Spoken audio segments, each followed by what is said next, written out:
కోడికత్తి శ్రీనుకి bail రావడం సంతోషకరమన్నారు అమలాపురం మాజీ MP Harsha Kumar. CM Jagan కారణంగా శ్రీను 5 ఏళ్ల పాటు జైల్లోనే మగ్గాడని తెలిపారు. అయితే శ్రీను ఎలాంటి సహాయం కోరినా అందించేందుకు సిద్ధంగా ఉంటానని చెబుతున్న హర్షకుమార్తో మా ప్రతినిధి రాజేష్ ఫేస్ టు ఫేస్. సీనుకు ఎట్టకేలకు బెయిల్ రావడంతో అన్ని వర్గాలు హర్షం వ్యక్తం చేస్తున్నాయి. ప్రస్తుతం మనతో ఈ కేసు సంబంధించి మొదటి నుంచి ఆ కోడికత్తి సీను కుటుంబానికి వెన్నంటి ఉన్న సీనియర్ రాజకీయ నాయకులు జీవి హర్షకుమార్ మనతో ఉన్నారు. ఆయన అడిగి మరిన్ని తెలుసుకునే ప్రయత్నం చేద్దాం.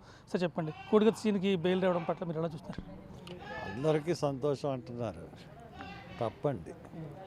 జగన్మోహన్ రెడ్డి గారికి సంతోషం కాదు.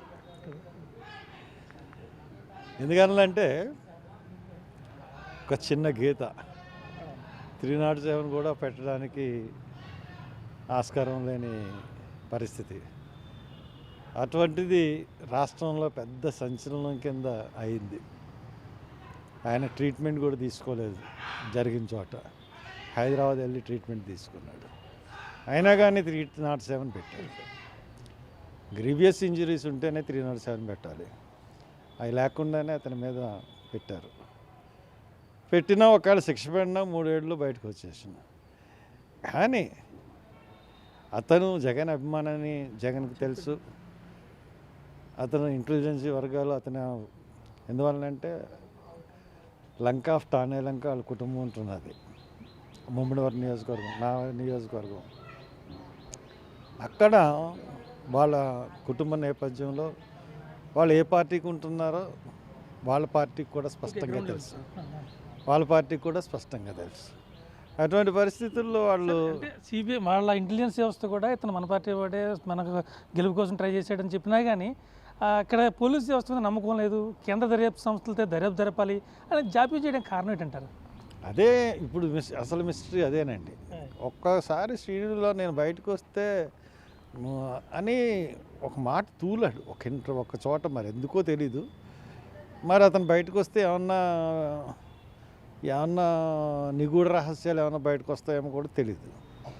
మరి అతను రావాలని కోరుకుంటున్నాం. ఇది అందరికీ నిజంగా దళితులకి చాలా గొప్ప సంతోషం. అతని తరపున చాలామంది పోటీ చేశారు, ఆ పోరాటం చేశారు.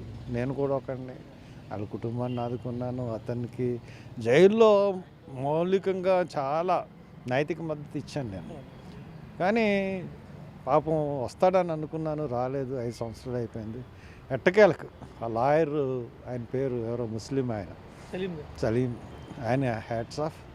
అలాగే ఈ పింకీ, ఐ మీన్ సమతా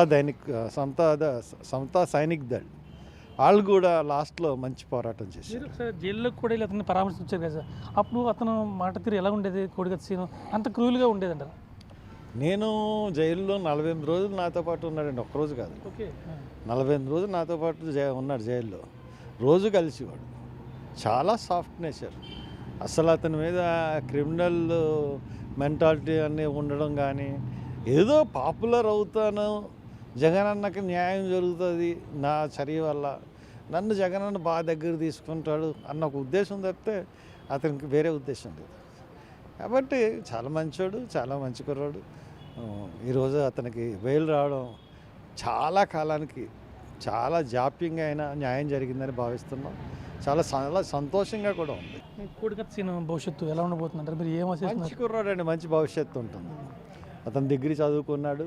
ఈ కేసు కూడా కంప్లీట్ తేలిపోతుంది. కాబట్టి ప్రాబ్లం ఏముండదు, అతనికి మంచి భవిష్యత్తు ఉంటుంది. అతనికి మీరు ఏ రకంగా సపోర్ట్ చేస్తారు? అతని కుటుంబాన్ని ఇప్పటిదాకా చాలాసార్లు వెళ్ళి ఆదుకున్నారు. భవిష్యత్తులో ఆయన ఏం చేయబోతారు? తను ఏమడిగితే చేస్తారు. మొత్తం చూసుకుంటే హర్షకుమార్ అయితే మాత్రం చాలా సంతోషంగా ఉన్నారు. ఇప్పుడు దాకా కుటుంబాన్ని నైతికంగా కావచ్చు, ఆర్థిక సహాయం కావచ్చు, న్యాయపరమైన సహాయం ఏమైనా కావాలితే నేరుగా అందించడం. అతనికి భవిష్యత్తులో మంచి భవిష్యత్తు ఉంటుంది. అతను ఏ రకమైన సహాయం కావాల్సిన మంచి కుర్రాడు, అతనికి ఏ రకమైన సహాయం కావాల్సిన వచ్చినా చేయడానికి సిద్ధంగా ఉన్నానని చెప్పి హర్షకుమార్ గారు చెప్పారు. రవిశంకర్తో రాజేష్, బిగ్ టీవీ, రాజమహేంద్రవరం.